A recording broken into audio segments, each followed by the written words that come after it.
Welcome. I'm Sebastian Mahfood, and you're listening to WCAT Radio, the on-air wing of En route Books and Media, bringing you the dulcet sounds of Catholic wisdom.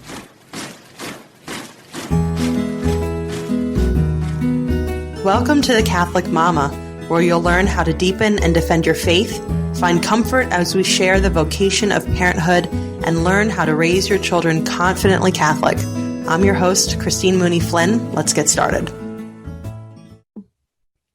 Hello, and welcome back to the Catholic Mama. I'm your host, Christine Mooney-Flynn, and thanks for joining me on this episode where I get to speak with Erin Broestl. She is a Catholic, a mom of many, wife, children's book author, and as can be expected from that last designation, also a reading and literacy advocate. So thank you so much, Erin, for joining me. Thank you, Christine. So I just very briefly introduced you. If you would share a little bit more about yourself for our listeners. Okay, we have 8 kids and we homeschool, which means life is full and busy, and God just keeps piling on the graces with the kids. And we have fun with it. And my graduate this year. It's very exciting. And our youngest is 2. Wide range. Wide range, yep. Yeah. And then you somehow found time on homeschooling and parenting, and I'm sure lots of other things to write a book. Right. I wrote this book at 2 a.m. when I was nursing baby number 5. So were you seeing the name of the book is God Made the Moonlight, right? Yes. So were you seeing the moon? Yes. Those you were okay. Yes. And in our old house, we had a beautiful picture window that looked way up high, almost out the roof, and it was a very nice time. And I used to spend literally hours looking out at the moon nursing. So it took me 9 years to bring this book to fruition. It was a long, long slog, but all in God's time. Well, it's a very beautiful book, and I will, of course, for anybody listening, I'll share a link to it so you can see. The illustrations are very nice. The writing is great. It's a very, the writing is great. It's a very, it's a nice look at something that we don't usually think that God made, but he made the moonlight too. Thank you. Yep. And it is Catholic. I'm getting a little bit of flack from people who think it's maybe not Catholic enough, but this is really going back to basics, where just kind of I feel like the kids need a good grounding book. And obviously God made everything in creation, but the moon is kind of special to me. And reminding people to look up when they're feeling blue, like look up when you're down, I think is a good thing too. So, and I should mention my illustrator, Jean Schoonover-Egolf. She's the illustrator of the Molly McBride books, which are books for children on vocations. Interesting. Molly is a little girl who wants to be a nun, and she goes to Catholic school. And these books are so funny, so hilarious, and so well done. I highly recommend the Molly books if you can find any of them. She's on her 4th book, Molly McBride and the Christmas Pageant, which just came out. And she also has done illustrations for several other books, one on Saint Therese of Lisieux. Oh, very cool. Jeannie is awesome. She's, amazing. She's an amazing woman. Did you know Jeannie before you started this project, or did you get paired up after the fact? No, oddly enough, I met her in a homeschooling group when we were doing horse, not rescues, but equine work for the kids. So horses that aren't supposed to be ridden, but teaching the kids how to take care of the stables and do everything, feeding the horses. And that's how I met her. And then we ended up going to the same parish. So we lived within a half an hour of each other, and she loved my book idea and decided to do it. So it's really awesome. Her monkey too. That's really cool. Yeah. I had, my husband's family lives in Wisconsin, but we were living in Philadelphia up months ago, and then we moved to Wisconsin as well. But I had a woman on my podcast one day, and I had gotten connected with her through Sebastian, right? Mm-hmm. He's a connector. Mm-hmm. And she mentioned where she lived and that her daughters sing at a parish nearby. And I started piecing this all together. I was like, I have sat behind you in church when I visited my in-laws. I know you. I know the back of your head. But it's so funny how you never know where these things are going to, where they lead when you happen to meet somebody. Yes, that's right. That's very true.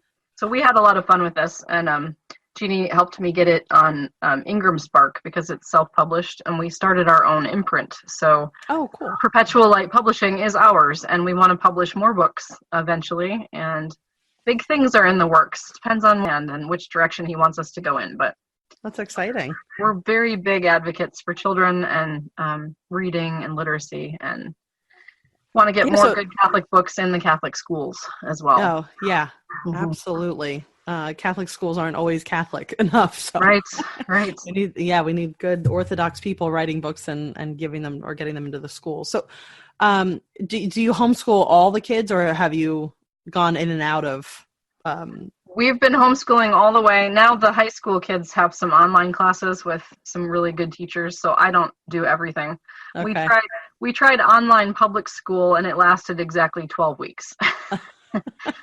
Let's just say Common Core math was a disaster. My kids begged me to go back to homeschooling, and that's where we'll stay. No kidding. Okay. Yeah, we just started. I asked because we just this is our first year homeschooling because my oldest is only 6. Oh, congratulations! Thank you. So we decided to. I'd found a parochial school that I really liked in our area outside of Philly, and then when we moved, it didn't even dawn on me that the Milwaukee suburbs would not be as crowded as where we were moving from. So I was like, the parochial school's on a wait list starting in December. I think this just means we'll homeschool for this year.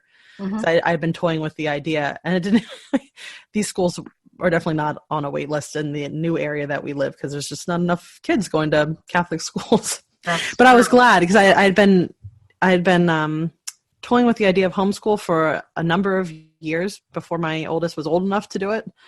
And it's going much better than I thought it would. We're actually doing it, really. Homeschooling is amazing. I have to say, this is my 15th year of doing it, and I love it. And I love seeing the kids play to their strengths and not worry quite so much about testing. We do test them, and not worry quite so much about testing. We do test them, of course, but it doesn't have to be every single week, 50 quizzes a week, Then they get test stress and they get very frustrated, some kids. And so my kids have done really well with homeschooling, and they're into music and sports, and we do various things.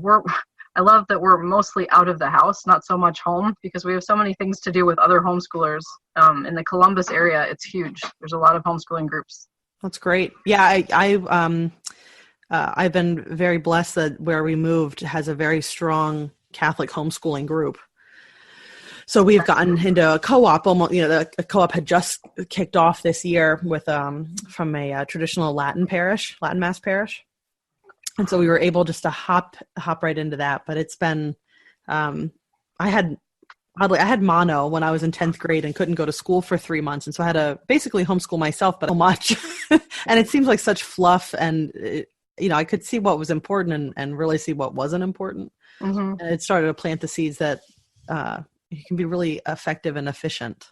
Right. And there's a lot of repetition in public school. In fact, they pretty much have a whole extra year in grade school where they repeat everything that they've learned before. Oh, no kidding. So between 2nd grade and 5th grade, they do a lot of stuff twice. So, and I'm always saddened by the fact that I wasn't really a big history fan until college, and I went all the way through public school myself, and it just seemed always a struggle to learn it. But the way that it's taught is just memorizing facts, but not really getting into the crux of any one subject or really delving into something that you're interested in. And then, of course, you'll remember it better.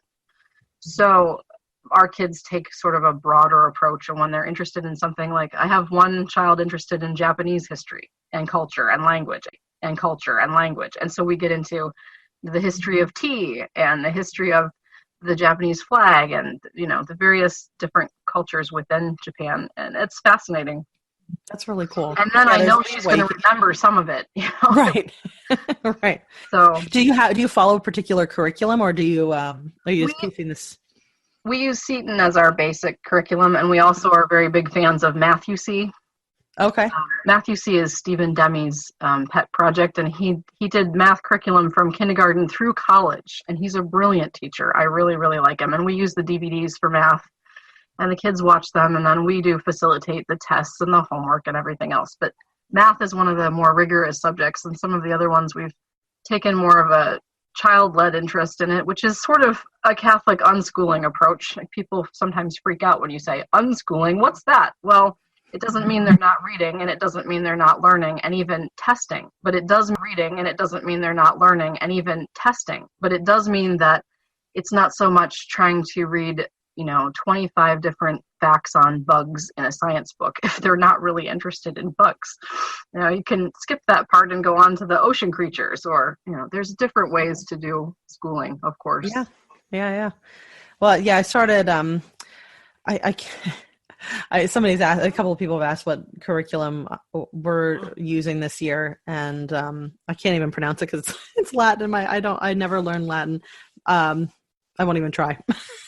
But it's what I like is it's around Charlotte Mason's approach, and but it already has the Catholic the catechesis built into it, which as a convert and a relatively recent convert, I need all the help I can get with that. Anyway. I'm a convert too. Congratulations. Oh, thank you. Hey, convert too. Congratulations. Oh, thank you. Hey.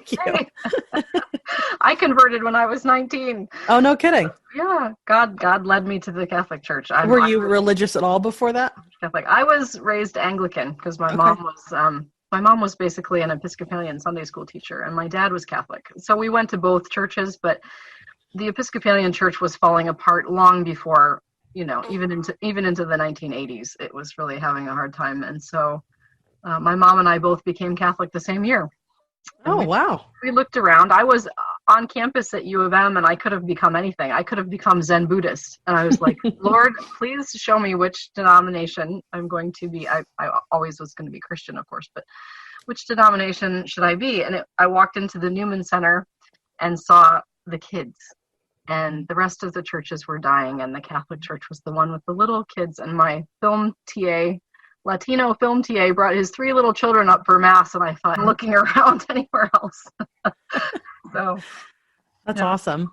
Yeah, it is amazing. You really can be whatever you want once you go onto a college campus. You're exposed to so much. But I've heard so much positive stuff coming from the Newman Centers, and how great they are. Yes. If you're lucky enough to have one on the campus that you're going to. And we're very lucky here in Columbus. We have a really good CCD program that's run by the Dominicans, and I can't say enough good things about them. Our CCD program is fabulous. So in our homeschooling, I don't have to pound it into them every day, because they're getting apologetics and all kinds of good stuff at our church. So we're very, very fortunate. That's awesome.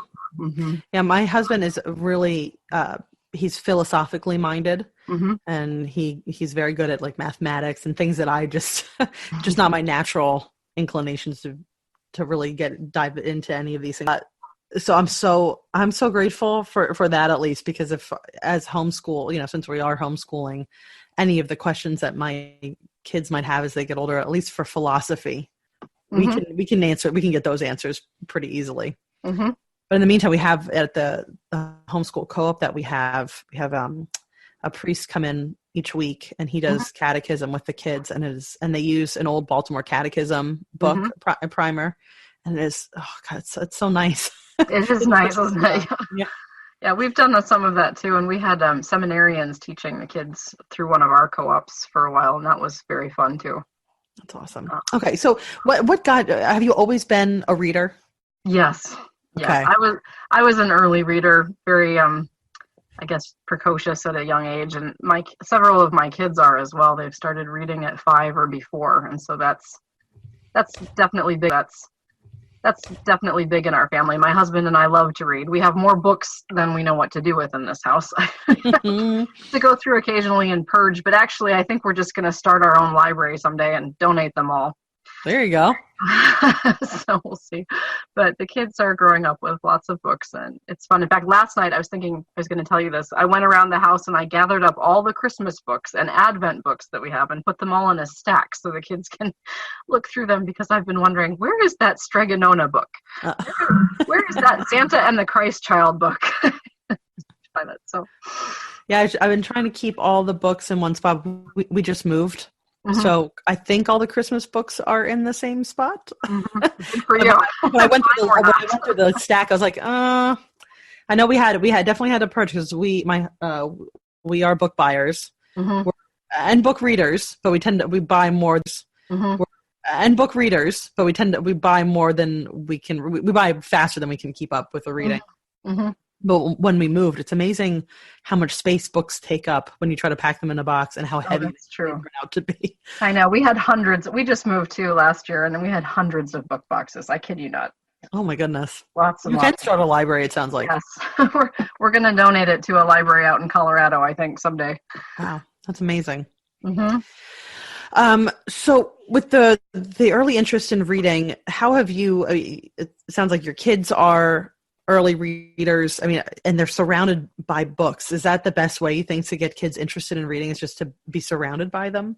I do, and I think like the top three things are to have some books in your house, no matter how many they are. You don't need a lot, but to have some books that you're interested in, to go to the library every week, which we do with the kids, and to read to them every night or as much as you can. Now with 8 kids, we rotate, or my husband will read to one child and I'll read to another child, and then the baby falls asleep on the couch or whatever. But we'll get to him eventually. Yeah. So with the older kids, we always read to them as much as possible, and their vocabulary astonishes people. And I don't feel like I should take credit for that, but I do want to promote the idea that spending those 20 minutes a night to read with your child is so important for bonding and for vocabulary and for future English classes and just interest in the world around them. I mean, some of my kids have really stretched my interests. I have one son who's into cars, and I was never a car person, but I am now. To read about cars and watch videos about cars, and all of a sudden I know almost as many badges as he does. Like, oh, that's a Honda. Oh, that's a Honda. Yeah. I can tell the difference between a Pagani and a Ferrari. It's fun. I was just thinking yesterday, I grew up just naturally very fearful of sharks. Oh, and yeah. guess what my kid's favorite underwater creature is? Sharks. Sharks. And every time we have all these sharks books, and there's no way as a kid I ever would have gone near those. I probably would have gotten the heebie-jeebies walking past one of the bookstores. Mm-hmm. And here I am turning the pages, looking at all these sharks. I know so much about sharks now. Well, that's good. I gotta hand it to you. I don't like spiders, but I'm not going to read a bunch of books about spiders. I draw the line somewhere. If you want to read about spiders, you can go off in your own room and read about spiders. I was joking with my husband. I was like, well, you got to know the enemy. And now I know a lot about sharks, my enemy. There you go. Yeah, there you go. And my husband likes to read all kinds of things. Sometimes he'll even sit down and read like an owner's manual to the baby as they're falling asleep in his arms. And it's so funny to listen to him, but he can do voice. And so it's like the most bland, boring copy ever. And he'll be reading it in a British accent, and he's not British, my husband. It's just super funny. So it's all about delivery. That's right. I can't remember the study, but I did see a study a while back that said even if you read to your kids 6 minutes a day, right? So it's not like you have to commit to a marathon of reading. Every day. It could be. It's 2 or 3 books. Yeah, 2 or 3 books every night. Even very short ones. Yeah. A couple of those easy ones. Do you? I'm just curious. When you read to your young ones, do you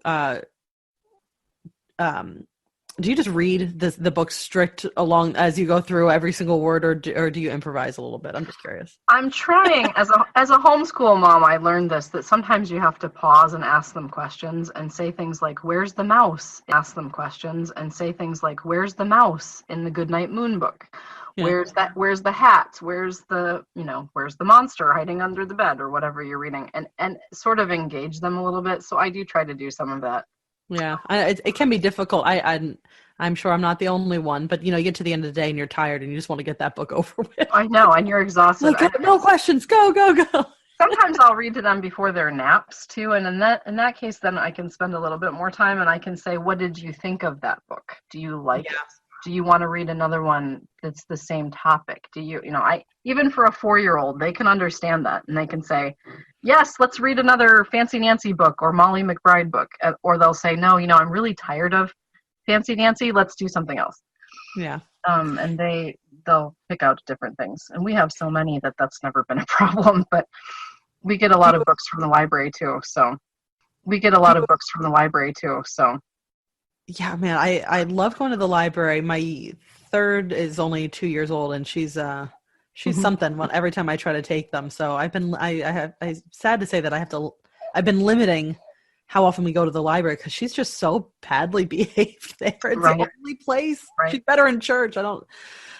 But we grew up every week going to the library, and then when we were in a lot of trouble, and my mom wanted to make sure that we spent a lot of time in our punishment. It actually wasn't punishment for me because I love doing it, but we had to go and write research reports. So my mom would say, pick a topic, you have to write an 8-page paper. Wow. This is because that was actually painful for my brother, but I secretly liked those punishments. Right. It's like, oh, the library. We were like, this was when, really big punishments. So, right. Not the worst. Is that grade school or high school? That would have been grade school and middle school. I remember writing a research report on Amelia Earhart and ducks and dogs, I think. Well, there you go. There you go. Well, I can't say enough good things about spending some library time. And if your little 2-year-old is having trouble, I don't do this very much, but all my friends recommend audiobooks. They seriously just come home with a stack of audiobooks from the library, put it in their car or play it at home, and the kids will sit down and listen. Or even if they're coloring and doing art, I'm a very big art teacher type, and I like to do lots of different things with my kids. And so they'll sit down and listen to me play something once in a while. Or we used to do music on Mondays where we'd play just some random CD or tape from my collection and talk about the music. Like, what is this? Is this jazz in my collection? And talk about the music. Like, what is this? Is this jazz? Is this classical? Is this Christmas music? Who sang it? This is Frank Sinatra. This is Bing Crosby. I've been doing that a little bit lately. And the kids pick it up after a while. It's amazing how much they know, even if you just think they're listening to it for 3 seconds a day. Yeah, they're actually retaining it. They're retaining it. And when I drive around, I listen to classical music a lot because it's supposed to be good for their brains. I know there's been many studies done about that. Yep. And it calms them down, and then I don't have to talk over, somebody singing usually. Yeah. We listen. My husband is a big into, he's a musician, and he's all about the technical aspects of music, which I unfortunately never learned an instrument when I was a kid. But he knows all this stuff, and he had read that if you are inundated with jazz from an early age, you can develop perfect pitch. So from an early age, you can develop perfect pitch. So we listen to a lot of jazz, but a lot of classical. And also, you said, they could be doing something else as they're listening. Right. I know research has shown that, if you're in a meeting, say, and you're doodling, that actually helps you retain more. And I remember there was a woman I used to work with when I had a full-time office job, and she would doodle nonstop during meetings. And at first I was like, oh, okay, well, that's odd. All right, sure. And then it so happened that I came across that piece of research that said it helps you retain more of what you were listening to if you doodle or draw or whatever at the same time. And that woman had a really sharp memory. So I thought that was interesting. I saw it in real life. I just went to a homeschooling conference where they said the same thing. And one of the things I like about homeschooling and reading is that not everybody is a reader. Some people really are auditory aesthetic learners, and they have to doodle or play with something, and it helps them remember. I'm a visual learner, so if I can see it once, I can remember, for example, how to spell a word, even if it's a foreign language word. If I've seen it, I can usually remember it. If somebody told it to me verbally, like, PARTI, participant, or whatever, it's harder for me to remember. Yeah. So, that's what a great thing that you can do as a homeschool parent is play to those strengths for each of the kids and their different learning styles, which, you can't blame public schools. They simply cannot do it with as big of a class size as each teacher has. And I feel really sorry for the teachers now because they have to deal with so much more than they did when I was growing up. And I'm in my mid-40s, but when I was growing up, we didn't have all these kids with massive allergies. We didn't have quite so much bullying. It seemed like it would have been easier for the public. Yep. I agree. It does not seem like it's the easiest environment to teach in or to learn in as a student. Oh, and my one Advent tip for moms, for reading is to sit and read with your kids and just work it into your crazy Christmas or Advent schedule, because a lot of my homeschool friends actually plan their school year around the fact that December is nuts and they're just going to sit and read stacks of books. And that is their homeschooling for the day. Or if you get really creative, they could write their own Christmas story, or they could read another book to one of their younger siblings, or they could design a puppet show around a book or something. There's endless ways that they can keep themselves busy, and sometimes it's good for kids to sit and be bored, or just read. That's all we're doing today, literally, is reading and then playing outside. Yeah. Get them outside too. That's a great tip, because even if you aren't a homeschool parent, but your kids are going to be home for a Christmas break for a week or so, that is a really good idea. I like that idea of using the books or what you're reading as a catalyst for some other activity, like a puppet show or some kind of reenactment. It's cool. And my kids do this a lot, actually. So I know it's possible because I have 3 boys and 5 girls, and it isn't just the girls doing girly things. Yeah. Sometimes the boys are like, "Ooh, I just read about, a car ramp. Now I want to go build one." And then they'll go build it. So that's either awesome. out of Legos or, random cardboard around the house. Yeah.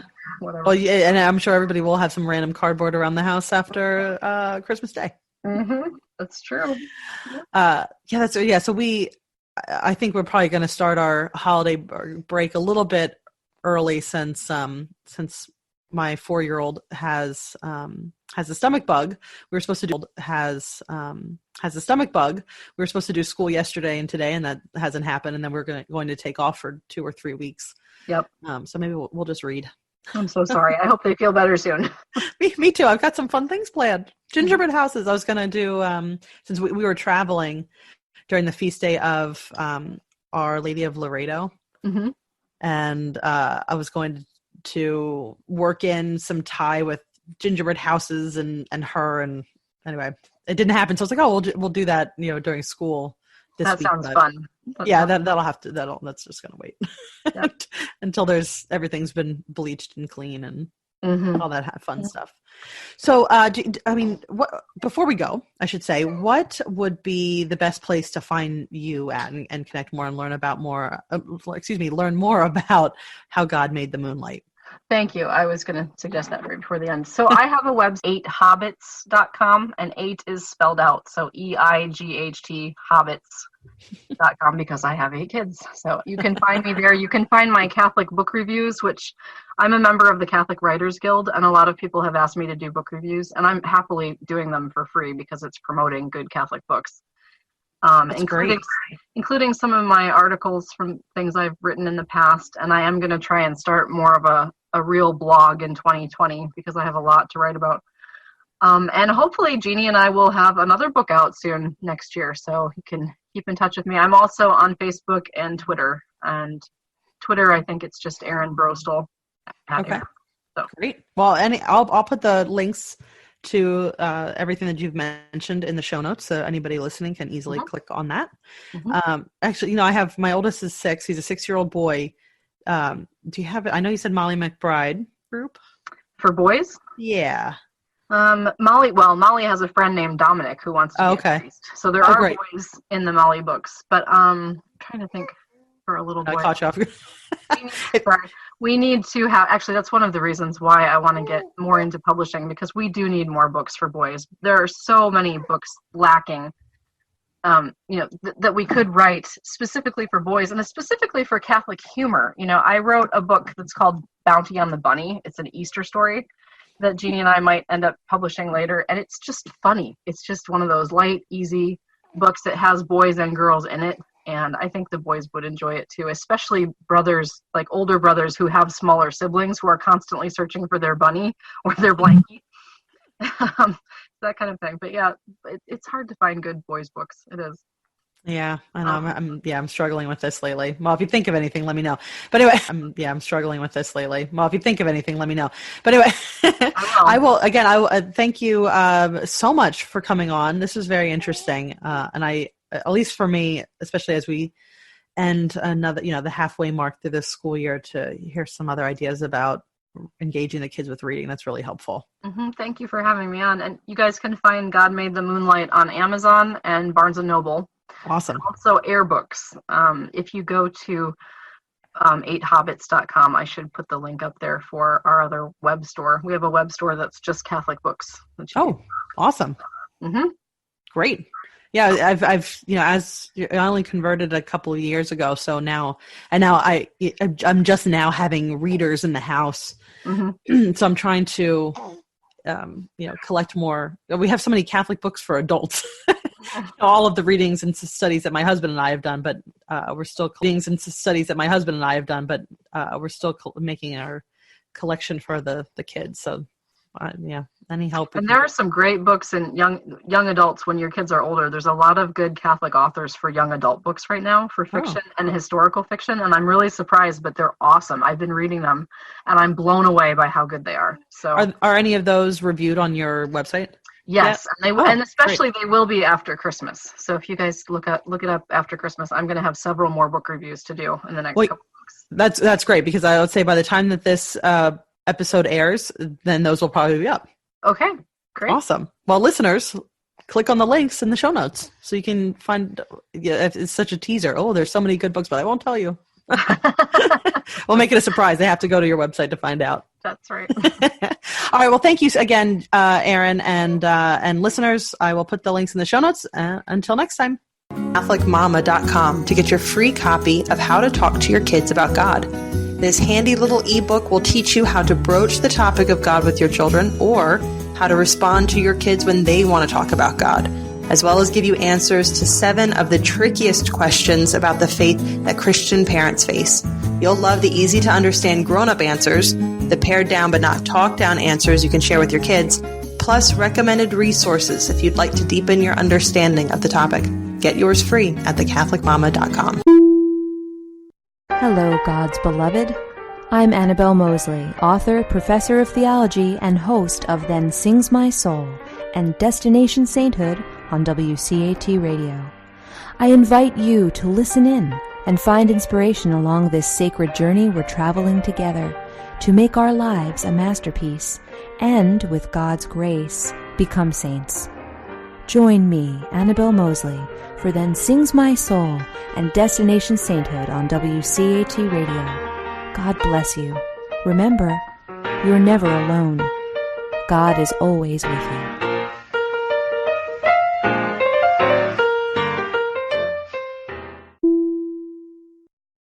We hope you enjoyed the program and will join us back for another show on WCAT Radio. This is Sebastian Mahfood. Good day.